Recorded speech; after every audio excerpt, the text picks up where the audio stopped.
ಒಬ್ಬರು ಡಾಕ್ಟ್ರು ತುಂಬ ಗಡಿಬಿಡಿಯಲ್ಲಿ ಹಾಸ್ಪಿಟಲ್ಗೆ ಬಂದರು. ಯಾಕಂದರೆ ಅವರಿಗೆ ಅರ್ಜೆಂಟಾಗಿ ಒಂದು ಪೇಷಂಟ್ಗೆ ಸರ್ಜರಿ ಆಗಬೇಕು ಅಂತ ಕಾಲ್ ಬಂದಿತ್ತು. ಹಾಗೆ ಬರ್ತಾ ಇರುವಾಗ ಪೇಷಂಟ್ನ ತಂದೆ ಹೊರಗಡೆ ತುಂಬ ಟೆನ್ಷನ್ ಮಾಡಿಕೊಂಡು ಕೂತಿರೋದನ್ನು ಡಾಕ್ಟರ್ ನೋಡ್ತಾರೆ. ಹತ್ರ ಬಂದ ತಕ್ಷಣ ಆ ವ್ಯಕ್ತಿ ಡಾಕ್ಟರ್ಗೆ ಬೈಯೋದಕ್ಕೆ ಶುರು ಮಾಡ್ತಾನೆ. ಇಷ್ಟು ತಡ ಮಾಡಿ ಯಾಕೆ ಬಂದೆ ಡಾಕ್ಟ್ರೆ? ನನ್ನ ಮಗನಿಗೆ ಎಷ್ಟು ಸೀರಿಯಸ್ ಆಗಿದೆ ಅಂತ ಗೊತ್ತಿಲ್ವಾ ನಿಮಗೆ ಸ್ವಲ್ಪನೂ ಜವಾಬ್ದಾರಿ ಅನ್ನೋದೇ ಇಲ್ವಾ? ಡಾಕ್ಟರ್ ಆ ವ್ಯಕ್ತಿಗೆ ಸಮಾಧಾನ ಮಾಡ್ತಾ ಹೇಳ್ತಾರೆ, ಐ ಆಮ್ ಸಾರಿ, ನಾನು ಹಾಸ್ಪಿಟಲ್ನಲ್ಲಿ ಇರಲಿಲ್ಲ. ಆದರೆ ವಿಷಯ ಗೊತ್ತಾದ ತಕ್ಷಣವೇ ತಡ ಮಾಡದೆ ಹೊರಟು ಬಂದಿದ್ದೀನಿ, ಸಮಾಧಾನ ಮಾಡಿಕೊಳ್ಳಿ. ಆಗ ಆ ವ್ಯಕ್ತಿ ಹೇಳ್ತಾನೆ, ಸಮಾಧಾನ ಮಾಡ್ಕೋಬೇಕಾ? ಹೇಗೆ ಸಮಾಧಾನ ಮಾಡ್ಕೊಳ್ಳೋದು? ನಿಮ್ಮ ಸ್ವಂತ ಮಗನೇ ಆಪರೇಷನ್ ಥಿಯೇಟರ್ನಲ್ಲಿ ಬೆಡ್ ಮೇಲೆ ಸಾಯೋ ಸ್ಥಿತಿಯಲ್ಲಿ ಇರ್ತಾ ಇದ್ರೆ ಅವಾಗ ಏನು ಮಾಡ್ತಾ ಇದ್ರಿ? ಡಾಕ್ಟರ್ ಪುನಃ ನಿಧಾನಕ್ಕೆ ಮುಗುಳ್ನಾಗಿ ಬೀರ್ತಾ ಹೇಳ್ತಾರೆ, ಒಂದಲ್ಲ ಒಂದು ದಿನ ಹುಟ್ಟಿದವನು ಸಾಯಲೇಬೇಕು. ಆಯುಷ್ಯ ಮುಗಿದು ಹೋಗಿದ್ರೆ ಯಾರೂ ಏನೂ ಮಾಡೋದಕ್ಕಾಗಲ್ಲ. ನಾವು ಡಾಕ್ಟರ್ಸ್ ದೇವರಲ್ಲ, ನಮ್ಮಿಂದ ಆದ ಪ್ರಯತ್ನ ಖಂಡಿತ ಮಾಡ್ತೀವಿ. ನೀವು ಆ ದೇವರನ್ನ ಕೇಳ್ಕೊಳ್ಳಿ, ನಿಮ್ಮ ಮಗನಿಗೆ ಯಾವುದೇ ಅಪಾಯ ಆಗದೇ ಇರಲಿ ಅಂತ.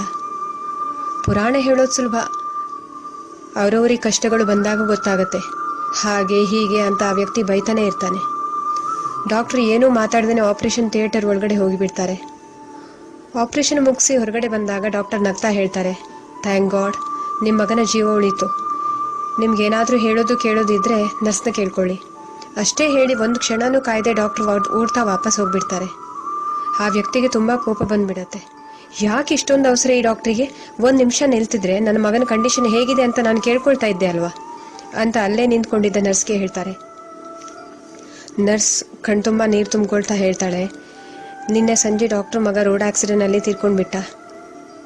ನಿಮ್ಮ ಮಗನಿಗೆ ಆಪರೇಷನ್ ಮಾಡಬೇಕು ಅಂತ ನಾವು ಕಾಲ್ ಮಾಡಿದಾಗ ಅವರು ಬೇರೆ ಯಾವುದೂ ಯೋಚನೆ ಮಾಡ್ದೇನೆ ಓಡಿ ಬಂದು ನಿಮ್ಮ ಮಗನಿಗೆ ಆಪರೇಷನ್ ಮಾಡಿ ಜೀವ ಉಳಿಸಿದ್ದಾರೆ. ಈಗ ಅವರ ಮಗನ ಮಣ್ಣು ಮಾಡೋದಕ್ಕೆ ಹೋಗ್ತಾ ಇದ್ದಾರೆ. ಸ್ನೇಹಿತರೆ, ನಾವು ಯಾರನ್ನೂ ಅವರು ಹಾಗೆ ಇವ್ರು ಹೀಗೆ ಅಂತ ತೀರ್ಮಾನ ಮಾಡೋದು ತಪ್ಪು. ಯಾಕಂದರೆ ಇನ್ನೊಬ್ಬರು ಲೈಫಲ್ಲಿ ಏನಾಗ್ತಾ ಇದೆ, ಅವರು ಯಾವ ಸಿಚುವೇಶನ್ನಲ್ಲಿ ಇದ್ದಾರೆ ಅಂತ ನಮಗೆ ಗೊತ್ತಿರಲ್ಲ. ಅವಸರದಲ್ಲಿ ಏನೋ ಒಂದು ಹೇಳಿ ಇನ್ನೊಬ್ಬರಿಗೆ ನೋವು ಮಾಡಿಬಿಡ್ತೀವಿ. ಸತ್ಯ ಏನು ಅಂತ ಗೊತ್ತಾದಾಗ ತುಂಬ ದುಃಖ ಪಡ್ತೀವಿ, ಪಶ್ಚಾತ್ತಾಪ ಪಡ್ತೀವಿ. ಹಾಗಾಗೋ ಮೊದಲೇ ನಮ್ಮ ಕೋಪನ ಕಂಟ್ರೋಲ್ ಮಾಡಿಕೊಂಡು ತಾಳ್ಮೆಯಿಂದ ಇರೋದು ಒಳ್ಳೇದಲ್ವಾ?